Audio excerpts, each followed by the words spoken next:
Então, boas-vindas a todos. Vamos ver, então. Eu já fiz uma prévia sobre o que a gente vai trabalhar, mas vamos aos objetivos da aula. Todo mundo consegue me ver o slide, não é nem a me ver, é o slide, e está escutando meu áudio? Então, perfeito, perfeito. Então, apresentação dos conceitos de desenvolvimento geral, cognição humana e aquisição desses conhecimentos é o grande objetivo, e principalmente na parte do desenvolvimento, e na segunda parte, o processo de articulação, desenvolvimento, aprendizagem, que se dá através das três abordagens vinculadas ao Piaget, ao Vygotsky e ao Vallon. Então, é isto que nós nos propomos quando falamos em psicologia do desenvolvimento e da aprendizagem. A gente vai ter que ir articulando essas duas, e para relembrar quem foi chegando, por que isso é importante? Porque foi a grande investigação destes dois teóricos. Como que o ser humano se desenvolve e como que ele aprende. Aprende conhecimentos. Aprende a intervir no mundo externo. Ok? Vem, no caso do Vygotsky, o quanto de fora desse mundo externo interfere na formação desse sujeito, tá? E o Vallon, ele também discute desenvolvimento, ele inclusive também tem uma subdivisão para o desenvolvimento, que a gente vai ver hoje, mas ele está preocupado não em termos da aprendizagem de conhecimentos, mas o quanto que esse sujeito aprende a ser sujeito, aprende a ser essa pessoa, tá? Então, a aprendizagem dele é intrapessoal, como que cada um se constitui internamente, seus conflitos, suas emoções, tudo bem? E a gente vê que tem super a ver com a nossa realidade. Saber da construção do conhecimento é muito importante, e saber também da construção do meu eu para lidar com dificuldades também é super importante. Em sala de aula, em contexto escolar, a gente tem observado bastante isso, tá? Então, esses são os objetivos, né? Eu vou passando com calma. Eu sei que eu posso ampliar. Eu só peço um segundinho, porque aí eu vou ter que pôr meu relógio aqui para a gente ver o nosso time, tá? Para não acontecer da gente ir direto, né? Só um minuto, eu já amplifico para vocês. E tem umas perguntinhas no chat que eu vou verificar.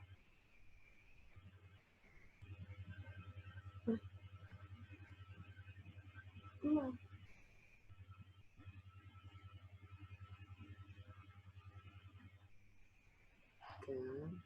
Ok.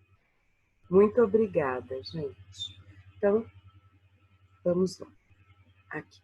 O surgimento da psicologia. Vou falar rapidinho, ele tem várias nuances, né? Mas a psicologia, ela teve duas grandes vertentes. Desde os antigos gregos, ela era fundida, ela era inserida dentro da filosofia. Isso se avançou durante muito, muito tempo, até mais ou menos o período do Renascimento, quando a gente tem a figura do René Descartes, falando o quê? Eu penso, logo existo. A época que se inaugura, né, já um processo de estrutura do racionalismo, né? Para dizer quem eu sou, eu preciso mostrar o meu pensamento, o meu intelecto, tá? E no meio disso, a psicologia nunca foi algo vinculado à parte racional. Ela é muito mais emocional. Então, ela ficou à deriva na filosofia. Até que, passado-se muito tempo, século XIX, a psicologia ela começa a ter uma certa linha de interesse dentro da fisiologia. E a psicologia moderna, como a gente conhece, não contemporânea, moderna, século XIX, especificamente, ela nasceu, foi assim, gestando, durante 34 anos com o Wundt, até ele conseguir montar o laboratório e começar com esses experimentos para a área da psicologia, tentando entender como que o nosso cérebro processava algumas emoções. Foi assim que nasceu a psicologia moderna, a psicologia científica, em 1879, tá? E aí o Wundt, ele é considerado o pai da psicologia científica. E ela, na verdade, a psicologia científica não nasceu da filosofia, ela nasceu da fisiologia. Por isso que quando se fala assim, nossa, eu estava... eu vi que aquele objeto ia cair devagarzinho, mas eu fiquei tão assustada que eu não conseguia até o objeto tentar parar. Né? Tem momentos que acontece isso com a gente, e tentar segurar. Eu fiquei prostrada, assim, vendo aquele objeto cair, e eu tinha certeza que eu poderia chegar a tempo. Então, que reação foi essa? Eram mais ou menos essas as investigações, 1879, não tinha tanto equipamento moderno, como vocês sabem, que o Wundt utilizava para ver como o nosso corpo disparava essa reação, ou de euforia, ou de paralisia. Então, foi assim que a fisiologia... Deixa eu deixar alguém entrar aqui, peraí. Foi assim que a fisiologia foi dando suporte para a psicologia científica nascer, tá? Com estas variações, tá? Então, para vocês entenderem um pouquinho, que a psicologia, enquanto científica, ela nasceu da fisiologia e não da filosofia, igual muitas pessoas equivocadamente falam, tá? É por isso que ela começa a ser uma vertente muito utilizada dentro, inclusive, hoje, das neurociências. Eu preciso entender como é que é o funcionamento do meu cérebro, quais são essas conexões sinápticas, as neuroplasticidades, quais reações fisiológicas para que eu potencialize formas de aprendizagem, para que eu potencialize fortalecimentos emocionais, tá? Então, essa interdisciplinariedade, ela é super bem-vinda, porque a própria filosofia, a própria psicologia, ela nasce da fisiologia e depois vai retomando, fazendo as pazes com a sua grande mãe, que foi lá atrás, desde os gregos, a filosofia, tá? Então, é mais ou menos aqui, é isso que está dizendo, tá? O termo etiológico, né, qual o sentido, né, dessa palavra, ela deriva psique era alma para os antigos gregos, alma no sentido que a gente tem hoje? Não. Alma para os antigos gregos era como se fosse um certo portal, uma mediação, né, entre o mundo dos deuses e o mundo dos mortais, dos homens, da humanidade. Então, ela seria este portal de diálogo entre esses dois mundos. Olha que interessante, né? Era mais ou menos assim que eles atribuíam o sentido de psique naquela época. E aí, a psicologia seria mais ou menos essa intermediação entre estes dois universos, tá? Então, é daí que deriva psicologia. Na verdade, seria esse estudo deste portal de intermediação, de mediação entre o interno e o externo. Tá? Faz sentido, não é? Depois, ela foi tendo várias outras definições, e uma que mais aparece é como o estudo do comportamento humano e dos processos mentais. Daí é uma visão mais contemporânea.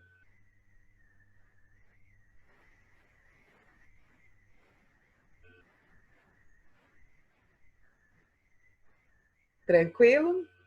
Quem se interessar depois pelo mito da psique, é muito bonita a história, é muito interessante. E, resumindo a história, eu vou passar aqui rapidinho, que não existe amor sem alma e não existe alma sem amor, tá? Resumindo a história mitológica de Eros e Psique, é mais ou menos essa vertente, tá? Eu acho isso muito interessante. A gente não consegue fazer nada se não tiver esta paixão, se não tiver este amor, né? E se não tivermos investindo também essa nossa abertura, aprendemos e também ensinarmos. Temos essa troca. Então, a psique funcionando como essa troca, tá? Tranquilo, pessoal? Com relação um pouco do surgimento da psicologia, né? Eu falei que veio lá de trás, ela era uma parte dentro da filosofia mãe de todos os conhecimentos dos antigos gregos, e depois, quando se chega na época do René Descartes, ela é mais ou menos banida e esquecida. Por quê? Porque a razão é soberana, basta eu raciocinar que eu resolvo tudo. Será que é assim? E a minha emoção, eu lido de forma racional com ela e resolvo tudo? Se fosse assim, não precisaria ter psicólogo, não precisaria ter medicações psicotrópicas, porque bastaria a gente raciocinar e a gente resolveria tudo. A emoção não se lida raciocinando. A emoção se lida experimentando e vendo o que é possível e o que ainda não é possível, o que precisa ser modificado. Então, para os racionalistas do René Descartes, eles precisavam disso naquela época.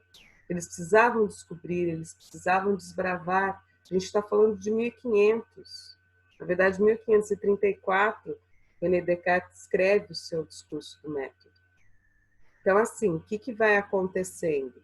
Para aquele período tinha um sentido. Para hoje em dia não mais cola isso. Não adianta falar, eu sei o que eu sei que você sabe o que está acontecendo. A questão é, como que você está lidando nesses últimos anos com isso?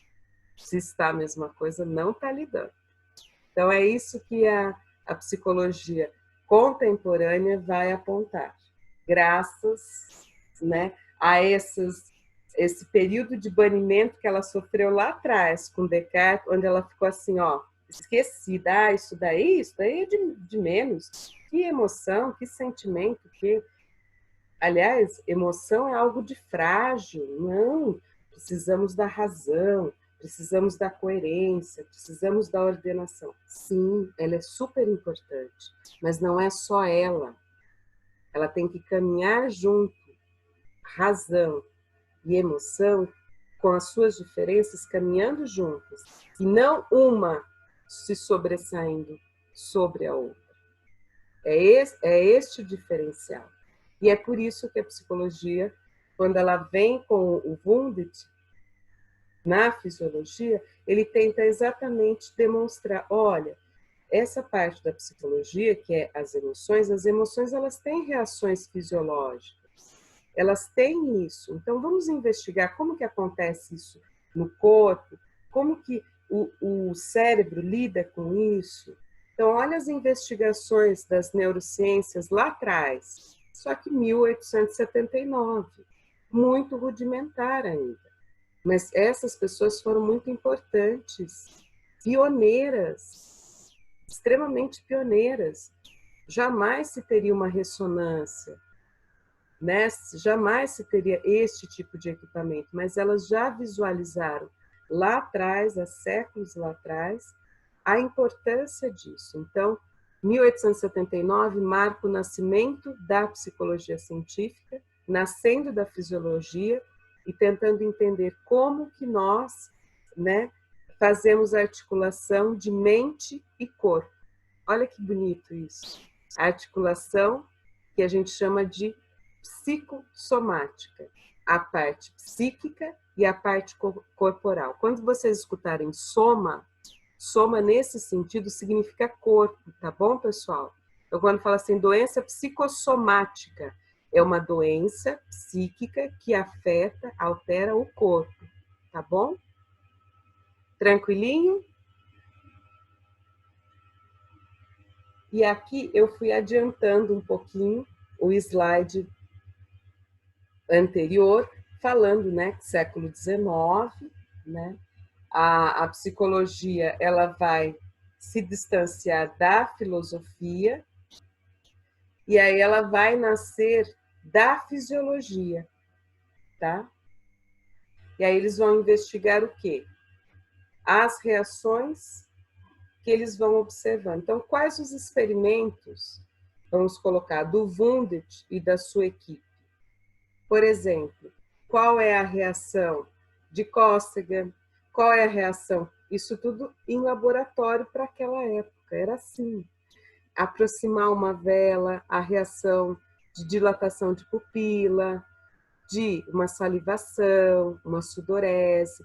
Eram esses instrumentos. A gente está falando de uma época que não tinha recurso tecnológico. Então, eles registravam todas as reações. E era muito minucioso. Cada movimento... Hoje vocês veem, até um rapaz que tem um canal, que analisa. Essas pessoas lá de trás, eles tinham um detalhe, registros de uma reação ocupavam 10, 20 páginas. Hoje, se a gente for fazer, a gente não tem tanto detalhe como eles, a percepção de detalhes.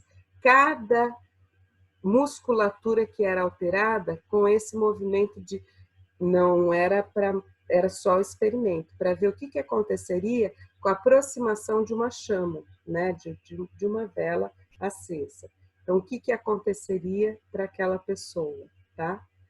Então, pedir fazer essa descrição é que mostrava a articulação entre mente e corpo.